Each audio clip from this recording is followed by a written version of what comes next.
ओम शांति। आज है 14 अप्रैल 2021। मीठे प्यारे बाबा के साकार महावाक्य सुनेंगे।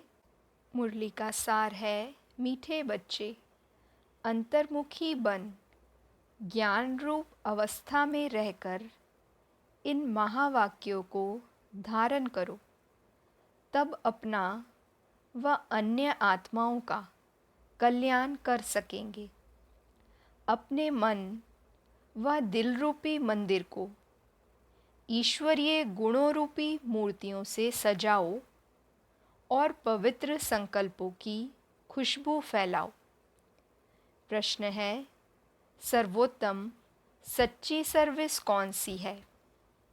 यथार्थ सर्विस का सूक्ष्म और महीन राज क्या है? उत्तर है, जब किसी से कोई भूल होती है तो उसे सावधान करने के साथ सूक्ष्म रीति से अपनी योग शक्ति उन तक पहुंचाकर उनके अशुद्ध संकल्पों को भस्म करना, यही सर्वोत्तम सच्ची सर्विस है। साथ साथ अपने ऊपर भी अटेंशन देना, मनसा में भी कोई अशुद्ध संकल्प उत्पन्न ना हो, इसमें खुद भी सावधान रहना और दूसरों प्रति ऐसी दिव्य सर्विस करना, यही सर्विस का सूक्ष्म और महीन राज है। ओम शांति। हर एक पुरुषार्थी बच्चे को पहले अंतर्मुख अवस्था अवश्य धारण करनी है। अंतर्मुखता में बड़ा ही कल्याण समाया हुआ है। इस अवस्था में ही अचल, स्थिर, धैर्यवत, निर्माण चित्त इत्यादि दैवी गुणों की धारणा हो सकती है तथा संपूर्ण ज्ञान में अवस्था प्राप्त हो सकती है।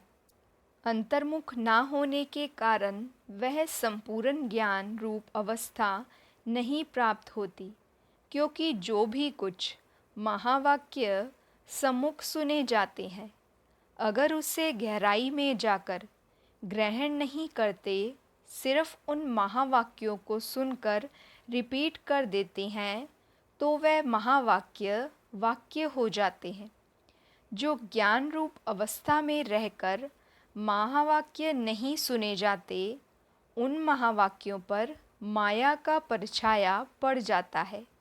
अब ऐसी माया के अशुद्ध वाइब्रेशन से भरे हुए महावाक्य सुनकर फिर रिपीट करने से खुद सहित औरों का कल्याण होने के बदले अकल्याण हो जाता है। इसलिए हे बच्चों, एकदम अंतर्मुखी बन जाओ। आपका यह मन मंदिर सदृश्य है। जैसे मंदिर से सदैव खुशबू आती है, ऐसे मन मंदिर जब पवित्र बनता है तो संकल्प भी पवित्र इमर्ज होते हैं। जैसे मंदिर में सिर्फ पवित्र देवी देवताओं के ही चित्र रखे जाते हैं, ना कि दैत्यों के, ऐसे तुम बच्चे अपने मन व दिल रूपी मंदिर को सर्व ईश्वरीय गुणों की मूर्तियों से सजा दो। वह गुण हैं निर्मोह, निर्लोभ, निर्भय, धैर्यवत, निरअहंकार इत्यादि, क्योंकि यह सब तुम्हारे ही दिव्य लक्षण हैं। आप बच्चों को अपने मन मंदिर को उजियारा अर्थात संपूर्ण शुद्ध बनाना है। जब मन मंदिर उजियारा बने, तभी अपने उजियारे प्यारे बैकुंठ देश में चल सकें। तो अब अपने मन को उज्जवल बनाने का प्रयत्न करना है तथा मन सहित विकारी कर्मेंद्रियों को वश करना है, परंतु ना सिर्फ अपना मगर अन्य प्रति भी यही दिव्य सर्विस करनी है। वास्तव में सर्विस का अर्थ अति सूक्ष्म और महीन है। ऐसा नहीं कि किसी की भूल पर सिर्फ सावधान करना इतने तक सर्विस है, परंतु नहीं, उनको सूक्ष्म रीति अपनी योग की शक्ति पहुँचाए, उनके अशुद्ध संकल्पों को भस्म कर देना, यही सर्वोत्तम सच्ची सर्विस है। और साथ साथ अपने ऊपर भी अटेंशन रखना है।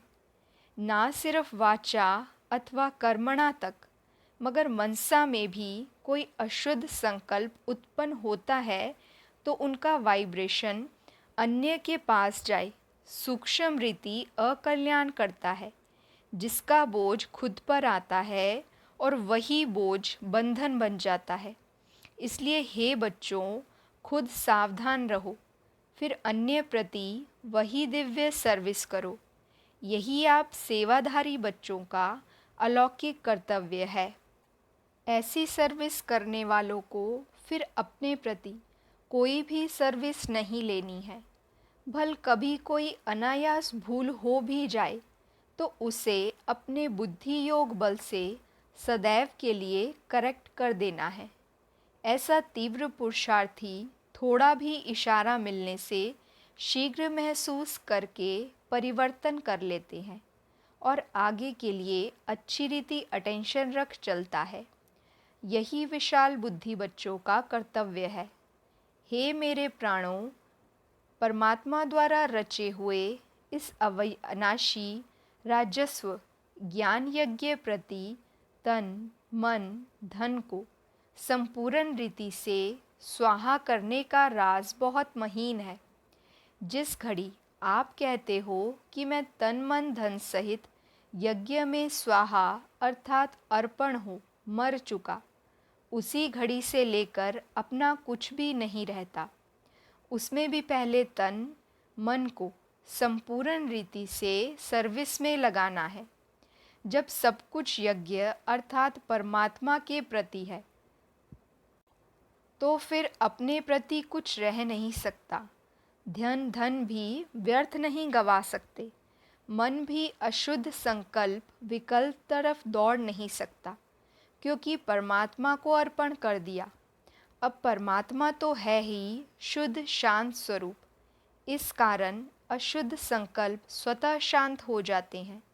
अगर मन माया के हाथ में दे देते हो तो माया वैरायटी रूप होने के कारण अनेक प्रकारों के विकल्प उत्पन्न कर मन रूपी घोड़े पर आए सवारी करती है। अगर किसी बच्चे को अभी तक भी संकल्प विकल्प आते हैं तो समझना चाहिए कि अभी मन पूर्ण रीति से स्वाहा नहीं हुआ है, अर्थात ईश्वरीय मन नहीं बना है। इसलिए हे सर्वत्यागी बच्चों, इन गुह्य राजों को समझ कर्म करते साक्षी हो, खुद को देख बहुत खबरदारी से चलना है। स्वयं गोपी वल्लभ तुम अपने प्रिय गोप गोपियों को समझा रहे हैं कि तुम हर एक का वास्तविक सच्चा प्रेम कौन सा है। हे प्राणों, तुम्हें एक दो की प्रेम भरी सावधानी को स्वीकार करना है, क्योंकि जितना प्रिय फूल उतना ही श्रेष्ठ परवरिश। फूल को वैल्यूएबल बनाने अर्थ माली को कांटों से निकलना ही पड़ता है। वैसे तुम भी जब कोई सावधानी देता है तो समझना चाहिए जैसे कि उसने मेरी परवरिश की, अर्थात मेरी सर्विस की। उस सर्विस अर्थात परवरिश को रिगार्ड देना है। यही संपूर्ण बनने की युक्ति है।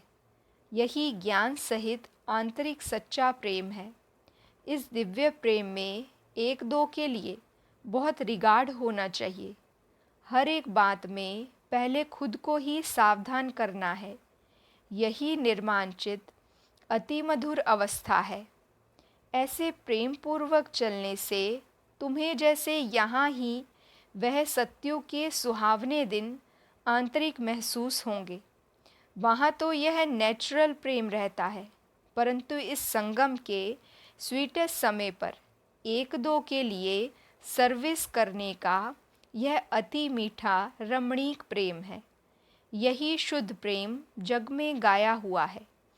तुम हर एक चैतन्य फूलों को हरदम हर्षित मुख हो रहना है, क्योंकि निश्चय बुद्धि होने के कारण तुम्हारी नस नस में संपूर्ण ईश्वरीय ताकत समाई हुई है। ऐसी आकर्षण शक्ति अपना दिव्य चमत्कार अवश्य निकालती है। जैसे छोटे निर्दोष बच्चे शुद्ध पवित्र होने कारण सदैव हंसते रहते हैं और अपने रमणीक चरित्र से सबको बहुत खींचते हैं, वैसे तुम हर एक की ऐसी ईश्वरीय रमणीक जीवन होनी चाहिए। इसके लिए तुम्हें किसी भी युक्ति से अपने आसुरी स्वभावों पर जीत प्राप्त करनी है।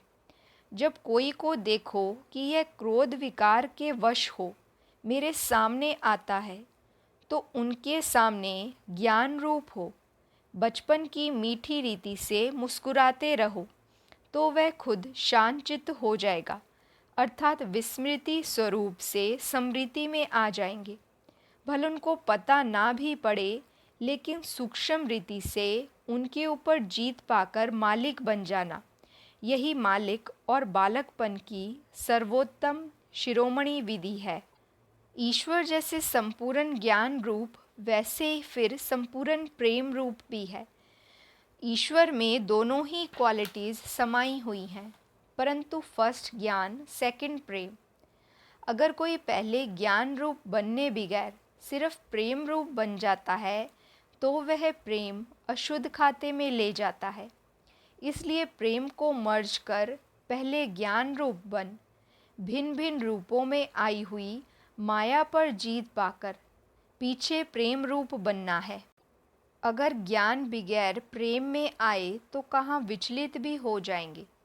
जैसे अगर कोई ज्ञान रूप बनने बगैर ध्यान में जाते हैं तो कई बार माया में फंस जाते हैं। इसलिए बाबा कहते हैं, बच्चे, यह ध्यान भी एक सूत की जंजीर है, परंतु ज्ञान रूप बन पीछे ध्यान में जाने से अति मौज का अनुभव होता है। तो पहले है ज्ञान, पीछे है ध्यान। ध्यानिष्ठ अवस्था से ज्ञानिष्ठ अवस्था श्रेष्ठ है। इसलिए हे बच्चों, पहले ज्ञान रूप बन फिर प्रेम इमर्ज करना है। ज्ञान बगैर सिर्फ प्रेम इस पुरुषार्थी जीवन में विघ्न डालता है। साक्षीपन की अवस्था अति मीठी, रमणीक और सुंदर है। इस अवस्था पर ही आगे की जीवन का सारा मदार है। जैसे कोई के पास कोई शारीरिक भोगना आती है, उस समय अगर वह साक्षी सुख स्वरूप अवस्था में उपस्थित हो, उसे भोगता है, तो पास्ट कर्मों को भोग चुकतू भी करता है और साथ साथ फ्यूचर के लिए सुख का हिसाब भी बनाता है।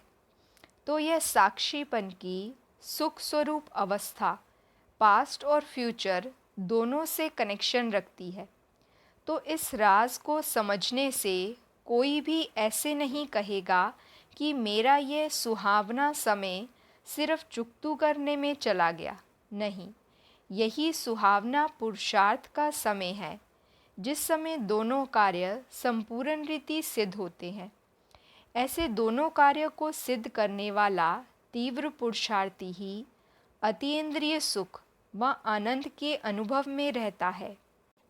इस वैरायटी विराट ड्रामा की हर एक बात में तुम बच्चों को संपूर्ण निश्चय होना चाहिए, क्योंकि यह बना बनाया ड्रामा बिल्कुल वफादार है। देखो, यह ड्रामा हर एक जीव प्राणी से उनका पार्ट पूर्ण रीति से बजवाता है।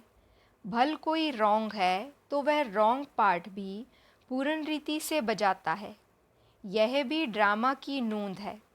जब रॉन्ग और राइट दोनों ही प्लान में नूंदे हुए हैं, तो फिर कोई बात में संशय उठाना यह ज्ञान नहीं है, क्योंकि हर एक एक्टर अपना अपना पार्ट बजा रहा है।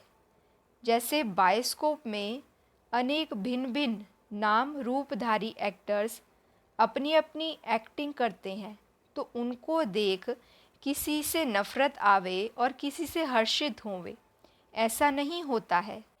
पता है कि यह खेल है जिसमें हर एक को अपना अपना गुड व बैड पार्ट मिला हुआ है। वैसे ही इस आदि बने हुए बायोस्कोप को भी साक्षी हो एकरस अवस्था से हर्षित मुख हो देखते रहना है। संगठन में यह पॉइंट बहुत अच्छी रीति धारण करनी है। एक दो को ईश्वरीय रूप से देखना है। महसूसता का ज्ञान उठाए सर्व ईश्वरीय गुणों की धारणा करनी है। अपने लक्ष्य स्वरूप की स्मृति से शांतचित्त, निर्माणचित्त, धैर्यवत, मिठास, शीतलता इत्यादि सर्वदैवी गुण इमर्ज करने हैं। धैर्यवत अवस्था धारण करने का मुख्य फाउंडेशन वेट एंड सी। हे मेरे प्रिय बच्चों, वेट अर्थात धैर्य करना, सी अर्थात देखना। अपने दिल भीतर पहले धैर्यवत गुण धारण कर, उसके बाद फिर बाहर में विराट ड्रामा को साक्षी हो देखना है। जब तक कोई भी राज सुनने का समय समीप आवे, तब तक धैर्यवत गुण की धारणा करनी है। समय आने पर उस धैर्यवत के गुण से राज सुनने में कभी भी विचलित नहीं होंगे। इसलिए हे पुरुषार्थी प्राणों, ज़रा ठहरो और आगे बढ़कर राज देखते चलो। इस ही धैर्यवत अवस्था से सारा कर्तव्य संपूर्ण रीति से सिद्ध होता है। यह गुण निश्चय से बांधा हुआ है। ऐसे निश्चय बुद्धि साक्षी दृष्टा हो, हर खेल को हर्षित चेहरे से देखते आंतरिक धैर्यवत और अडोलचित रहते हैं। यही ज्ञान की परिपक्व अवस्था है जो अंत में संपूर्णता के समय में रहती है। इसलिए बहुत समय से लेकर इस साक्षीपन की अवस्था में स्थित रहने का परिश्रम करना है।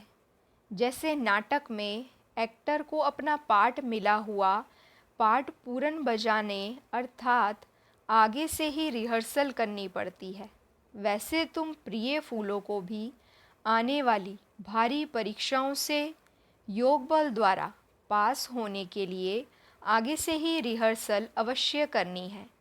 लेकिन बहुत समय से लेकर अगर यह पुरुषार्थ किया हुआ नहीं होगा तो उस समय घबराहट में फेल हो जाएंगे। इसलिए पहला अपना ईश्वरीय फाउंडेशन पक्का रख, दैवी गुणधारी बन जाना है। ज्ञान स्वरूप स्थिति में स्थित रहने से स्वतः शांत रूप अवस्था हो जाती है। जब ज्ञानी तो आत्मा बच्चे इकट्ठे बैठकर मुरली सुनते हैं तो चारों तरफ शांति का वायुमंडल बन जाता है। क्योंकि वह कुछ भी महावाक्य सुनते हैं तो आंतरिक डीप चले जाते हैं। डीप जाने के कारण आंतरिक उन्हों को शांति की मीठी महसूसता होती है। अब इसके लिए कोई खास बैठकर मेहनत नहीं करनी है, परंतु ज्ञान की अवस्था में स्थित रहने से यह गुण अनायास आ जाता है। तुम बच्चे जब सवेरे सवेरे उठकर एकांत में बैठते हो तो शुद्ध विचारों रूपी लहरें उत्पन्न होती है। उस समय बहुत उपराम अवस्था होनी चाहिए। फिर अपने निजी शुद्ध संकल्प में स्थित होने से अन्य सब संकल्प आपे ही शांत हो जाएंगे और मन अमन हो जाएगा। क्योंकि मन को वश करने अर्थ भी कोई ताकत तो अवश्य चाहिए। इसलिए पहले अपने लक्ष्य स्वरूप के शुद्ध संकल्प को धारण करो। जब आंतरिक बुद्धि योग कायदे प्रमाण होगा तो तुम्हारी यह निरसंकल्प अवस्था स्वतः हो जाएगी। अच्छा, मीठे मीठे सिकी लदे ज्ञान गुलजारी, ज्ञान सितारों प्रति मात पिता बाप दादा का याद प्यार और गुड मॉर्निंग। रूहानी बाप की रूहानी बच्चों को नमस्ते। हम रूहानी बच्चों की रूहानी बाप दादा को दिल व जान सिक व प्रेम से नमस्ते नमस्ते नमस्ते जी। गुड मॉर्निंग बाबा, शुक्रिया बाबा, वहाँ मेरा भाग्य, वहाँ मेरे भाग्य विधाता बाबा। धारणा के लिए मुख्य सार है, पहली पॉइंट, अपने लक्ष्य स्वरूप की स्मृति से शांत चित्त, निर्माण चित्त, धैर्य व्रत, मिठास, शीतलता आदि सर्वदैवी गुण धारण करने हैं। दूसरी पॉइंट, निश्चय बुद्धि साक्षी दृष्टा हो। इस खेल को हर्षित चेहरे से देखते आंतरिक धैर्य व्रत और अडोलचित रहना है। बहुत समय से लेकर इस साक्षीपन की अवस्था में स्थित रहने का परिश्रम करना है। वरदान है, स्नेह और शक्ति रूप के बैलेंस द्वारा सेवा करने वाले सफलता मूर्त भव। स्नेह और शक्ति रूप के बैलेंस द्वारा सेवा करने वाले सफलता मूर्त भव। बाबा कहते, जैसे एक आँख में बाप का स्नेह और दूसरी आँख में बाप द्वारा मिला हुआ कर्तव्य अर्थात सेवा सदा स्मृति में रहता है, ऐसे स्नेही मूर्त के साथ साथ अभी शक्ति रूप भी बनो। स्नेह के साथ साथ शब्दों में ऐसा जौहर हो जो किसी का भी हृदय विदीर्ण कर दे। जैसे माँ बच्चों को कैसे भी शब्दों में शिक्षा देती है, तो माँ के स्नेह कारण वह शब्द तेज व कड़वे महसूस नहीं होते। ऐसे ही ज्ञान की जो भी सत्य बातें हैं उन्हें स्पष्ट शब्दों में दो, लेकिन शब्दों में स्नेह समाया हुआ हो तो सफलता मूर्त बन जाएंगे। स्लोगन है, सर्वशक्तिमान बाप को साथी बना लो तो पश्चाताप से छूट जाएंगे। सर्वशक्तिमान बाप को साथी बना लो तो पश्चाताप से छूट जाएंगे। अच्छा, ओम शांति।